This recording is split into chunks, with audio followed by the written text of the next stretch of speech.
साथियों, आज हम योग सूत्र के पातंजलि योग दर्शन के 7वें सूत्र योग के उसके विषय में जानने का प्रयास करेंगे, समझेंगे योग सूत्र 7 क्या महर्षि हमें समझाना चाह रहे हैं।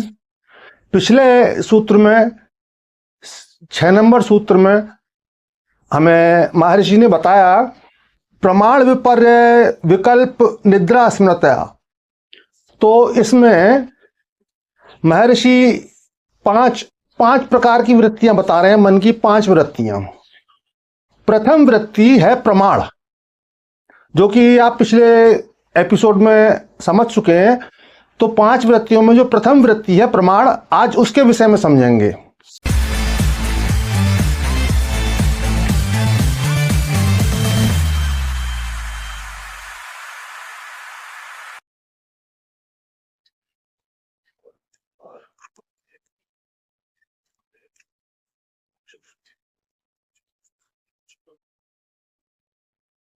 साथियों, मैं योगी हेमदत्त गिरी आप सभी के चैनल योगी हेमदत्त गिरी में स्वागत करता हूं।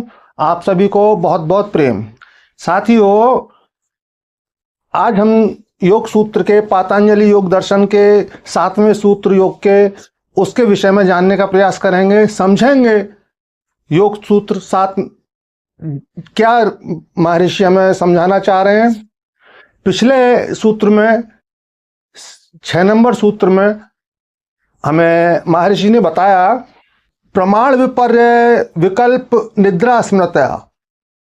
तो इसमें महर्षि पांच प्रकार की वृत्तियां बता रहे हैं, मन की 5 वृत्तियां। प्रथम वृत्ति है प्रमाण, जो कि आप पिछले एपिसोड में समझ चुके हैं। तो 5 वृत्तियों में जो प्रथम वृत्ति है प्रमाण, आज उसके विषय में समझेंगे। तो 7वें सूत्र में महर्षि कहते हैं प्रत्यक्षानुमान गमः प्रमाणिनी।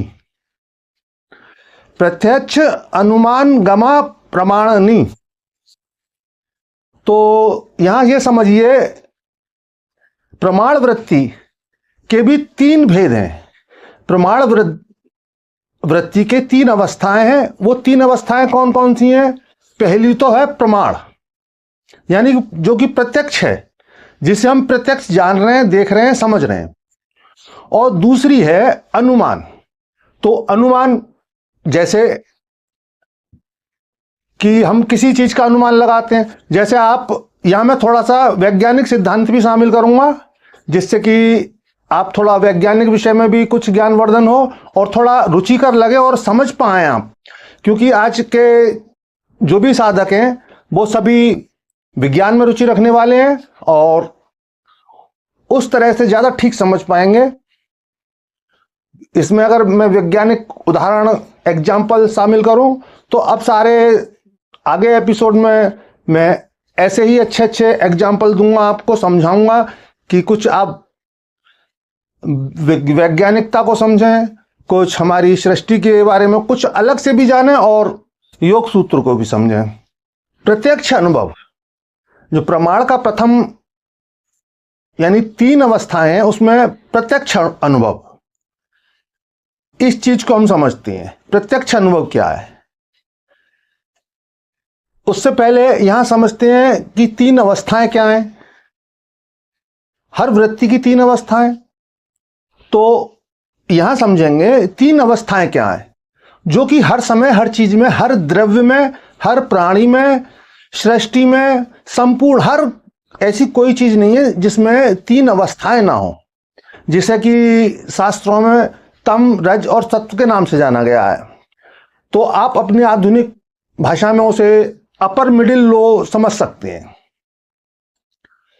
तो जो किसी भी वृत्ति या किसी भी विशेष वस्तु या प्राणी या सृष्टि के कोई भी अंग के बारे में हम बात करेंगे तो वो अपर, मिडिल, लो अवश्य होगा उसके अंदर। तम, रज, सत का प्रभाव पूरी तरह से होगा। कम या ज्यादा वो विषय अलग है। कम या ज्यादा करना हमारे अपने हाथ में। हम किसी वृत्ति को बढ़ा सकते हैं या किसी वृत्ति को दबा सकते हैं। ये हमारे अपना विषय है, हमारी साधना का विषय है, या हमारी मूर्खता का विषय है। तो इसको ठीक से समझ लें। तो जो प्रत्यक्ष ज्ञान है, प्रत्यक्ष ज्ञान जैसे कि ब्लैक होल्स, हमारे ब्रह्मांड में ब्लैक होल्स की पहले कल्पना नहीं की गई थी, जाना भी नहीं गया था कि ब्रह्मांड में ब्लैक होल्स होते हैं। और 1915 तक कोई कल्पना नहीं थी कि ब्लैक होल्स होते हैं। 1915 में आइंस्टीन ने एक थ्योरी दी, थ्योरी का नाम जनरल थ्योरी ओपन रिलेटिविटी का सिद्धांत दिया। तो जो ओपन रिलेटिविटी का सिद्धांत है, उसके आधार पर ब्रह्मांड में ब्लैक होल्स होते हैं पहली बार जाना गया। 2019 में पहली तस्वीर ब्लैक होल्स की ली गई। तो उससे प्रत्यक्ष हुआ, पहले अनुमान था कि ब्लैक होल्स होते हैं, और फिर ये प्रत्यक्ष हुआ कि ब्लैक तस्वीर के द्वारा प्रमाणित हुआ कि ब्लैक होल्स होते हैं, क्योंकि तस्वीर भी खींची गई। तो साथियों, इसको ऐसे भी आप समझ सकते हैं, जैसे आप अभी मुझे सुन रहे हैं, मुझे देख पा रहे हैं, ये आपका प्रत्यक्ष ज्ञान है। आप मुझे प्रत्यक्ष देख रहे हैं, सुन रहे हैं, ये प्रत्यक्ष प्रमाण है कि मैं हूं।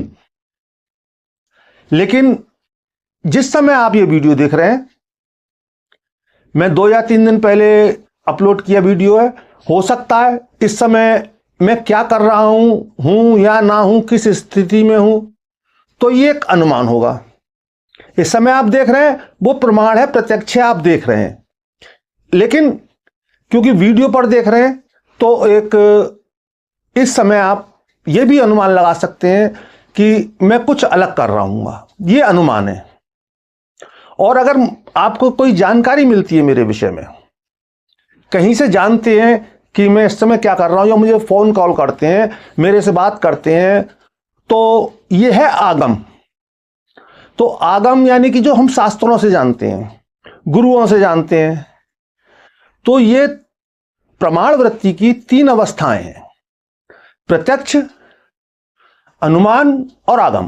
प्रत्यक्ष जो हमेशा हम जो स्पष्ट देखते हैं वो है, लेकिन उसका कोई श्योरिटी नहीं है कि इस समय वो है, क्योंकि सूर्य का प्रकाश आने में 8 से 20 मिनट लगते हैं, 8 मिनट से 20 सेकंड लगते हैं पृथ्वी तक। जब हम सूर्य को देख रहे होते हैं, वो अस्त हो चुका होता है। हमारे लिए प्रत्यक्ष वो है कि हम जो सूर्य को देख रहे हैं, लेकिन सूर्य अस्त हो चुका है। लेकिन हम जानते हैं, अनुमान के आधार पर जानते हैं कि 8 मिनट 20 सेकंड में पहले सूर्य अस्त हो चुके हैं। जो हमें दृश्य दिखाई दे रहा है वो भ्रम है। तो यहां पर 3 अवस्थाएं आप पूरी अच्छी तरह समझे होंगे। तो ये छोटे छोटे सूत्र आपको इतनी गहराई की ओर ले जाने वाले हैं, इतनी गहराई में आध्यात्म में डुबो देने वाले हैं। ये छोटे छोटे सूत्र आपको बहुत गहरी जानकारियां देने वाले हैं। अगर आप इन छोटे छोटे सूत्रों को समझते हुए चलेंगे और ठीक से समझते हुए चलेंगे, तो आगे जो जटिलता आएंगी उन्हें आप आसानी से समझ पाएंगे। और अगर बीच में आपने कोई भी सूत्र छोड़ा, तो आगे जटिलताओं में फंस जाएंगे, विषय आपको समझ नहीं आएगा। तो इसीलिए छोटे छोटे सूत्र हैं, जटिलता आगे आएगी, जो कि मैं आपको पूरी डिटेल समझाऊंगा, जिससे कि आपके ज्ञान में वृद्धि हो, आपकी साधना भी प्रगति करे, आप साधना के मार्ग पर निरंतर प्रोग्रेस करते रहें, प्रगति करते रहें, आप स्वस्थ रहें। और साथियों, दूसरा, भौतिक तल पर जब अगर हम आध्यात्म को जानते हैं, आध्यात्म को ही सिर्फ साधु संतों के लिए या आध्यात्मिक विचारधारा के लोगों के लिए नहीं है, आध्यात्म सभी के लिए। आध्यात्म का अर्थ समझिए, अध्याय और आत्मा। आध्यात्म को संधि विच्छेद कर दें तो आत्मा का अध्याय, हमारा स्वयं का अध्याय, हमारा अपना स्वयं का विषय। जो विषय हमारा स्वयं का, वही आध्यात्म है। आध्यात्म यहां किसी हम देवी देवता जैसी कोई बात नहीं कर रहे हैं। आध्यात्म जो कि एक शिव और शक्ति, यहां शिव और शक्ति को आप एक ऊर्जा के फॉर्म में देखें, एनर्जी के फॉर्म में देखें। और एनर्जी के फॉर्म के अलावा शिव कहीं, शक्ति कहीं हो नहीं सकते, क्योंकि जो हमारी प्रतिमाएं हैं वो सीमित हैं। हमने एक सीमित स्थितियों में प्रतिमा को बनाया है और शिव असीम है। आप कल्पना करिए एक ब्रह्मांड की ऐसी अवस्था जहां मस्तक पे चंद्रमा विराजमान है, जटाओं से गंगा प्रवाहित हो रही हैं, जिनका एक विशेष अंग ही हमारी पृथ्वी पर उपलब्ध है, जिसकी हम पूजा अर्चना करते हैं। तो वो ब्रह्मांड की कितनी बड़ी अवस्था है। तो वो अवस्था किसी तस्वीर में, किसी प्रतिमा में नहीं समा सकती। ये हमारा एक प्रयास होता है सिर्फ इसलिए कि हमारा स्मरण बना रहे। हम जो प्रतिमा तस्वीर बनाते हैं वो मात्र इसलिए कि जो हमारा स्मरण बना रहे उस परम शिव के लिए, जो शिव परम है, जिनका आदि है न अंत है। ये वीडियो आपको, क्षमा चाहूंगा, बाद में मिलेगा, लेकिन शिवरात्रि शायद कल निकल चुकी होगी, क्योंकि ये मेरा अगले दिन पोस्ट होगा, यानी कि 27 तारीख को पोस्ट होगा। ये मुझे पहले आपको बोलना था, बताना था कि जो है उसके लिए, लेकिन फिर भी मैं पहले से अग्रिम आपके लिए दुआएं और आशीर्वाद, आपके लिए बहुत बहुत प्रेम। और साथियों, शक्ति को, शिव और शक्ति का मिलन शिवरात्रि। शक्ति को हम कैसे समझें? शक्ति को हम ऐसे समझें, शक्ति भी कोई प्रतिमाओं में समाने वाली एनर्जी नहीं है। ये भी, शक्ति भी एक एनर्जी फॉर्म है जो कि ब्रह्मांड की अनंत ऊर्जा है, जिन्हें हम आदि शक्ति कहते हैं। आदि शक्ति यानी कि अर्थात जो ब्रह्मांड के कण कण में, परमाणु में, न्यूट्रॉन, प्रोटॉन, इलेक्ट्रॉन, इनसे भी छोटा होता है परमाणु, उनमें, और परमाणु से भी जो छोटे तत्व हैं जो कि हमारे आध्यात्म में माने जाते हैं। विज्ञान मानता है न्यूट्रॉन, प्रोटॉन, इलेक्ट्रॉन और परमाणु। आध्यात्म में 24 तत्व और 25वां तत्व परम तत्व परमात्मा को माना गया है। तो वो सब, जहां भी शक्ति, जहां भी एनर्जी काम कर रही है, जब हमारे हाथ हिल रहे हैं, हमारी बात कर रहे हैं, आप कान से सुन रहे हैं, कहीं कोई पत्ता हिल रहा है, कहीं ब्रह्मांड में कुछ भी एक्टिविटी हो रही है, वो शक्ति के माध्यम से हो रही है। तो हम अलग अलग देवियों को अलग अलग नाम से पूछते हैं, तो वो अलग अलग देवियां, अलग अलग शक्तियां अलग अलग यूनिट में काम कर रही है। एक ही शक्ति है, एक ही शक्ति, जैसे ऐसे मानिए इलेक्ट्रिसिटी, बिजली, एक ही वायर में एक ही बिजली है, उसी एक ही बिजली से बल्ब भी जलता है, एसी भी चलता है, पंखा भी चलता है, और भी बहुत बहुत तरह के उपकरण चलते हैं। तो साथियों, आज का वीडियो मैं समझता हूं काफी कुछ समझ में आया होगा। फिर भी कोई प्रश्न आपका रह गया हो, कमेंट बॉक्स में आप अपने प्रश्न का कमेंट डाल सकते हैं। मैं आप सभी को उत्तर देता हूं, सभी को उत्तर दूंगा। तो आप स्वस्थ रहें, खुश रहें, प्रोग्रेस करें, आध्यात्म में ही नहीं, अपने भौतिक जीवन में भी विकास करें। इस कामना के साथ आप सभी को बहुत बहुत प्रेम।